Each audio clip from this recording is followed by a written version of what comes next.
بسم اللہ الرحمن الرحیم۔ السلام علیکم، امید ہے کہ آپ سب خیریت سے ہوں گے۔ سب سے پہلے ہم علم اضافے کی دعا پڑھتے ہیں۔ بسم اللہ الرحمن الرحیم۔ علم اضافے کی دعا، ربی زدنی علما، اے میرے رب میرے علم میں اضافہ فرما، او مائی لارڈ انکریز مائی نالج، آمین۔ بچوں، آج ہمارا سبق ہے سا زال غ۔ دوبارہ پڑھتے ہیں، سا زال غ۔ روایتی ترتیب میں ہم اس کو اسی طریقے سے پڑھتے ہیں، لیکن اگر ہم اس کو ساؤنڈ کے ساتھ پڑھیں تو ہم یوں پڑھیں گے، سا زا غ، ٹھیک ہے۔ تو ہم سبق میں سب سے پہلے اس کی شکل کی پہچان کریں گے، پھر اس کا نام دیکھیں گے، اس حرف کا نام کیا ہے اور آواز کیسی ہے۔ اب یہ آپ کے پاس ہے سا زال غ، یہ کس کی شکل ہے؟ زال کی۔ آپ کو یاد ہوگی نا یہ کون سی شکل ہے؟ زال کی شکل۔ سا غ، یہ کون سی شکل ہے؟ غ کی، ٹھیک ہے۔ اب اس کا نام سا ہے، اس کا نام زال، اور اس کا نام غ۔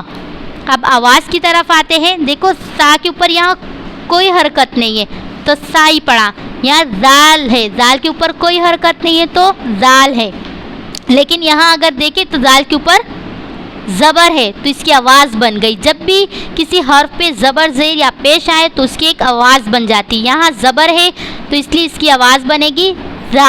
کیا بنے گی؟ زا۔ غ کے اوپر حرکت ہے، غ، ویسے اس کا نام بھی غ ہے اور اس کی آواز بھی غ ہے، اور اس کو ہم موٹا کر کے بھی پڑھیں گے، غ، ٹھیک ہے۔ سا زا غ۔ اب پورے حرف کو میں آپ کو پڑھ کے بتاتی ہوں، لیکن اس سے پہلے میں آپ کو اس کی آدھی شکل کے بارے میں بھی بتاؤں۔ اب یہ سا کی مکمل شکل ہے، ٹھیک ہے، سا کی مکمل شکل ہے۔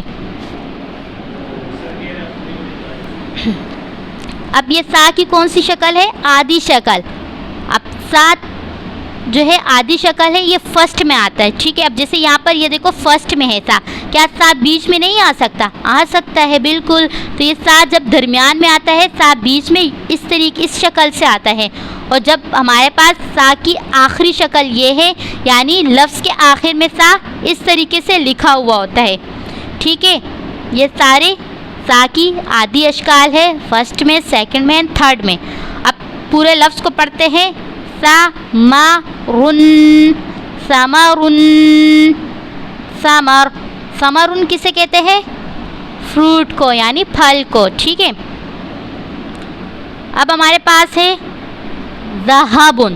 ذہبن کی بھی آدھی شکل نہیں ہوتی، لیکن یہ شروع، بیچ اور آخر میں بھی آ سکتا ہے۔